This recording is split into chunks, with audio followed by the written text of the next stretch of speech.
All right, let's get right into one of the most provocative ideas from the 48 Laws of Power. Now, I know what you're thinking. This law, it sounds ruthless, right? Maybe even a little unfair. But, understanding it is absolutely key to figuring out how credit and reputation are really built in the world. To understand this, we're going to start with a story. It's about a forgotten genius, a man whose mind literally electrified our modern age.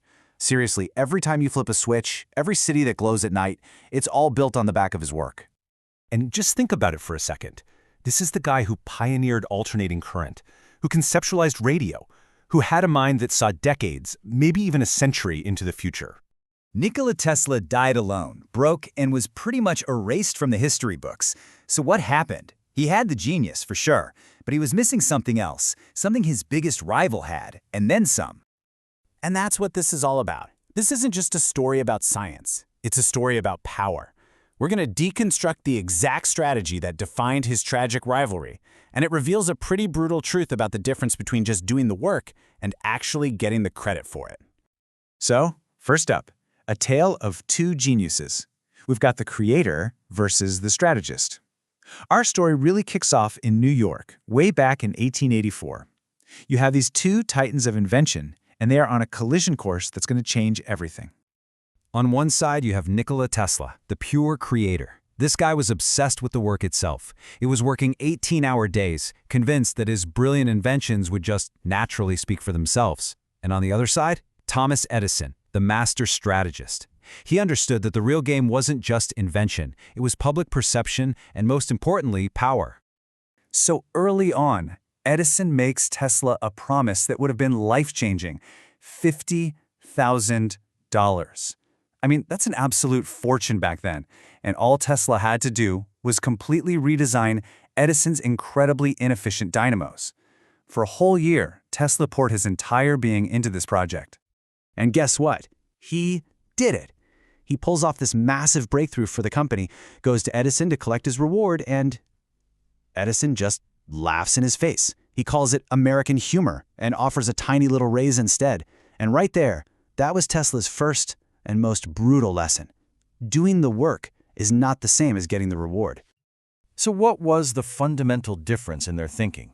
Well, let's dig into the core principle that Edison had absolutely mastered. Robert Greene calls it the vulture principle. Think about it. While other animals are out there hunting, running, exhausting themselves, what does the vulture do? It circles. It conserves its energy, waits, and then it swoops in to claim the results of someone else's hard labor. In the world of power, this means it's often way more effective to profit from other people's work than to try and do it all yourself. And Edison was not shy about this at all. He famously said something like, "Everybody steals. I've stolen a lot myself. The trick is knowing how to steal."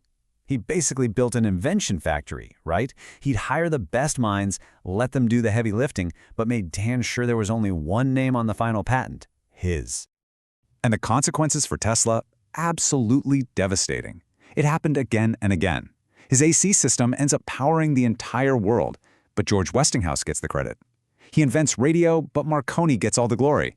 He was the brilliant creator who built the future, but he consistently ended up with nothing to show for it. Now, this strategy isn't just about grabbing stuff from other people. It's way more subtle than that. It's about crafting an illusion of effortless, almost superhuman ability. It's about making people think you can do the impossible without even breaking a sweat. There's an old fable that explains this perfectly. A tortoise challenges an elephant and a hippo to a tug-of-war. But he doesn't actually pull the rope himself. Nope, he just ties the rope between the two giants, hides in the bushes, and yells, "Pull!" They exhaust themselves pulling against each other, and they walk away thinking the tortoise must be unbelievably strong. He got the reputation by getting others to do all the work. The famous artist Peter Paul Rubens, he used a really similar trick. He had a whole studio full of assistants doing, 90% of the painting. But right before a wealthy client showed up for a visit, he'd send them all away. Then he'd step in and add a few masterful final touches right in front of the client. The client leaves completely in awe of this genius who creates masterpieces at impossible speed. See, results that appear without any visible effort, they seem almost divine. And look, this is not a new idea. Even the people we think of as the ultimate geniuses, we're talking Isaac Newton, William Shakespeare, they were masters of this. They built on the plots, the discoveries, and the ideas of countless people who came before them. But history remembers their names, not the names of all the giants on whose shoulders they were standing.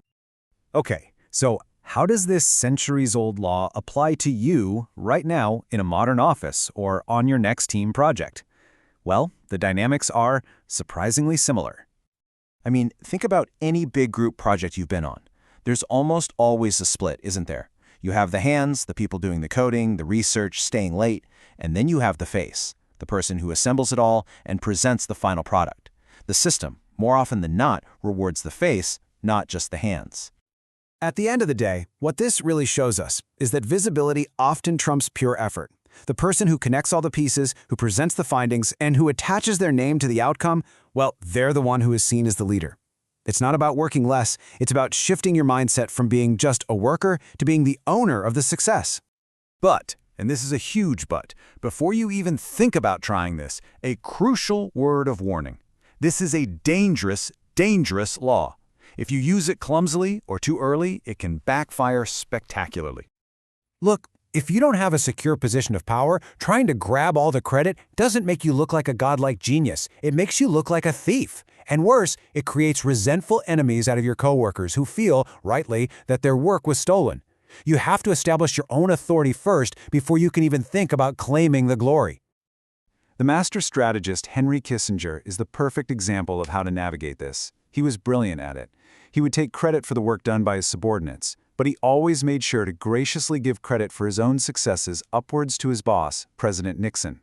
The key to survival here is knowing which way credit needs to flow. It flows up to your superiors while you carefully manage it from those below you. And that leaves us with this final, really provocative thought. In the story of success, whether it's in history books or in the corporate world, the narrative is so often controlled by the name on the patent, not by the hands that actually built the thing.